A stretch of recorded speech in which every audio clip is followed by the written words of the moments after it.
your space is fascinating. There's a ton of news out right now about ad blocking, sort of this intersecting with streaming and emerging media. Nothing short of controversy going on in kind of the music or emerging media space.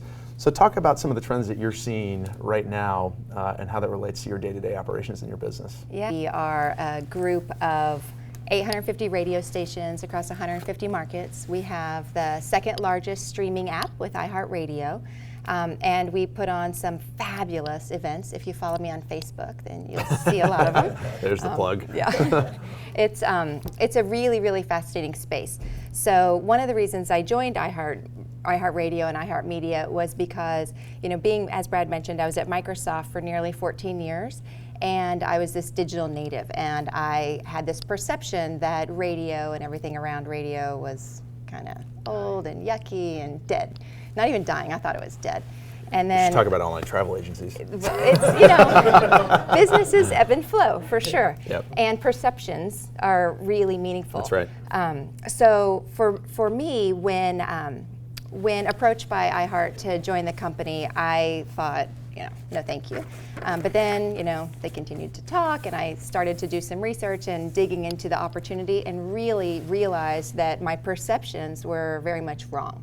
So radio is alive and well, and we are a bit insulated from a lot of the noise that's going on in the digital space because we are not nearly as fragmented as the digital space. There's a bazillion technologies, there's a bazillion digital assets and properties and choices for marketers. But on our space, we've created a brand for ourselves. As Brad mentioned, when I joined the company a couple years ago, we were Clear Channel Media and Entertainment.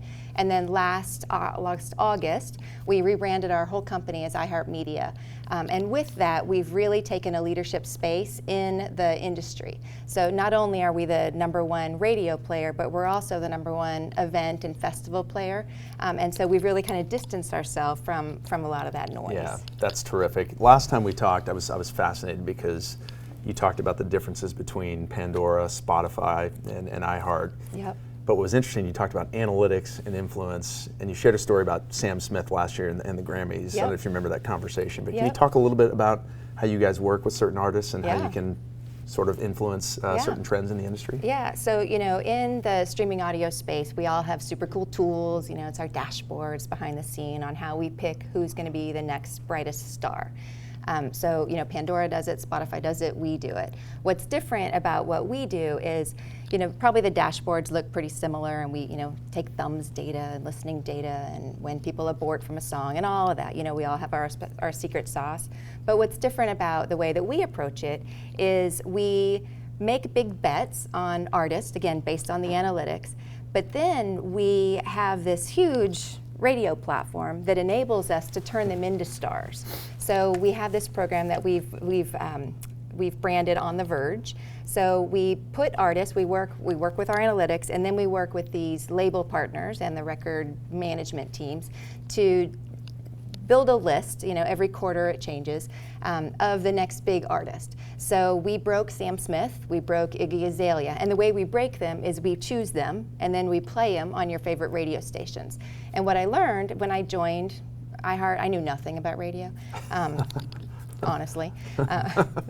Anyway, I learned a ton, and one of the things that I learned was that when music is not familiar, people don't like it. And so just because Pandora or Spotify can say this is going to be the next great thing, if no one listens to it or you haven't found them yet within your playlist, they're not the next great thing. So what we do is we put them and we program them and we spin them more frequently, and they become familiar to you, and then they become your favorite songs, then you start to buy their music. And so we've got this whole system of creating and breaking artists. Mine, it seems like we have a lot of conversations internally around targeting and audiences. Can you share a little bit about how much has changed for you personally in your role from maybe just sort of general pop display advertising, maybe even 5-10 years ago, to now? Oh my gosh. Programmatic and targeting. What does it mean for you? What does it mean for your organization? Yeah, so it has, for me personally, we've spanned the genre. When I started at Microsoft, we didn't have search advertising. That's how long ago it was. You and me, sis. I know, it's so wrong. Anyway, so we've gone from building keywords that target specific behaviors and that very specific bottom of the funnel targeting that literally 12 years ago was 15 years ago was really new and nascent. That's obviously table stakes today, and you've got to do that really, really well. So to your question about the span, we've gone from that to targeting to super targeting and trying. I think that the programmatic enables really great capabilities for brands like you, so that you no longer have to work publisher by publisher by publisher and worry about your reach and frequency goals. Now you can just buy it along the surface and leverage that. So from a marketing perspective, I think it's gotten very complicated, but also very beneficial. From where I sit today, radio, part of the challenge, I think why marketers thought that we were dead is because the targeting capabilities weren't really there. And from a radio perspective, they're still really not there. You either tune in or you don't. In a market like DFW, you get the whole market, whether you need it or not, right? If you're, Joe's Crab Shack across the street, do you need to touch people in Keller? Probably not. But we don't have the ability to serve this listening area one ad and that listening area another. With iHeartRadio, it obviously turns on those capabilities. And over the last 3 years, we've really honed our targeting, or really enabled our targeting capabilities. We're now on par with everyone else in terms of first-party data, second-party data. We play in the programmatic space because we are, fortunately, it might change, but today, because we're as popular as we are, we tend to sell out. So from a programmatic perspective, it's challenging to get our inventory that way, because it's prioritized on how we deliver the ads, and when you guaranteed campaigns are served first, blah, blah, blah. So anyway, but from a marketing perspective, I think that it's a really exciting time to hit exactly the consumer that you need when you need them, especially in the digital space. But if you had to give any advice, is there one or two things that worked for you in terms of climbing the corporate ladder in your career? Yeah. So for me, my friends always called me the doer. So I take on big challenges and I do it. Like I don't expect that someone else will do it for me or whatever. So I just roll my sleeves up and dig in there. That served me really well early on. But I found that I just last week celebrated my 16th wedding anniversary. And so I found early on in my career, we got married about the same time I started Microsoft, plus or minus. But early on, it was just he and I, and he worked a lot and I worked a lot, and I found that I was working too much probably, but I didn't really know how to set limits, because I just knew that I had a whole bunch of stuff I wanted to get accomplished, and my mailbox was always full, and my to-do list was always full, and so I was the driver, so I would just go. And I think that served me well to some degree, but obviously that's not sustainable, and it's not the way that, frankly, any of us want to work. So I remember, back in my probably mid-20s, I was really struggling with that, and I talked to my boss about it at the time. He was this small little Englishman who actually went on to be one of the leaders of Expedia. I don't know if you guys know him, John Lang. I don't know if he's still around, but anyway, I had this conversation with John, and I was like, gosh, when is enough? Like, I'm working like a bazillion hours a week, and my husband's kind of yelling at me, and we're newlyweds, and like, when can I turn it off? And he said, Deidre, if you can, at the end of every day, imagine that you had to stand and deliver to Steve Ballmer, who again was our CEO at the time at Microsoft. And if you can stand in front of Steve and say, here's what I accomplished today, here's what I delivered today, here's the value that I contributed back to the organization today, whether you finish your list or get through your mailbox, it doesn't really matter, as long as you know that every day you're contributing, then you can feel good and turn it off. And that's really stuck with me. And I think as I've moved through my career, that's really helped me to focus on the big rocks that matter. We all know that there's 5 or 10 things that you have to get done to be successful in your role. And there's like 500 other things that can get in the way. You're pulled into 14 meetings in one day, or you've got 500 emails coming in. And she is a mother of 2, right? Yes. Yep, that's right. Yep. And there's just a lot, right, that you could take your eye off the ball. So for me, I try to stay really disciplined around those big rocks. I tell people is you can be a leader at any level, right? So one of the great definitions I've heard is that management is doing the things you're expected to do, but leadership is breakthrough. So has there been one breakthrough moment for you in the last, let's just call it 3 years with iHeartMedia? Outside of people that you just mentioned? Yeah, let me think about that. Breakthrough moment. Again, every day is a breakthrough moment, because it really is fun. I know you had several at Microsoft. Yeah, really the people development piece is a personal passion for me. Yeah.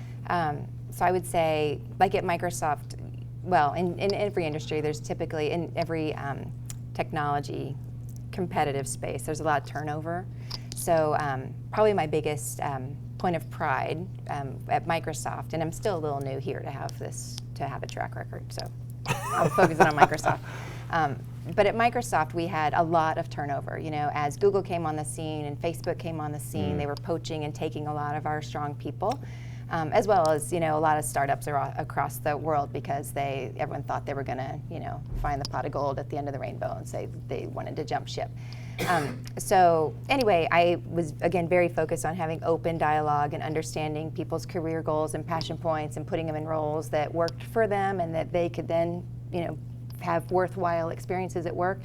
As a result, we had the lowest attrition rate across the entire company within our group. So, I believe that. Yeah, I definitely believe that. That was maybe a bright spot for me. Excellent. Yeah. I'm going to open up here in a second. Let me ask one final question. Then we'll open it up to the folks out in the audience here.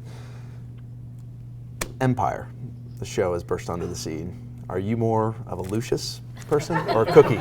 You know, I'm embarrassed to tell you that I've not watched one episode of Empire. I love that. I'm sorry. I tend to be super embarrassed that I'm telling a room full of people this, but one of my personal relaxation techniques is to watch mindless TV. Let's hear it. Which one is it? You know, it's The Housewives. Ah. Lots of applause in the audience. Yeah, all of them, except Jersey and Atlanta, because that's just a little too much for me. But as a result of me spending my couple hours a day of TV time watching crappy TV, I've not been able to watch All right, fair enough. Housewives it is. I want to read this one quote. I encourage all of you to link in with Deidre, but I pulled this off her LinkedIn profile. So Sam Bloom runs Camelot, which is a digital agency here. He's a personal friend of mine, and Deidre's a terrific executive, but he writes, without reservation, I can say that Deidre is one of the leading media executives with whom I work. She is positive, solutions-oriented, and above all, a true seasoned professional. Also, over the years, I've come to know Deidre personally and found her to be a caring, loyal friend with admirable values and balance. I couldn't agree more. This was terrific. Sweet. You are a star in this community. When I thought about this program, and you know, I really wanted kind of the embodiment of leadership to show through, and you hit it to a T. So thanks so much for joining us.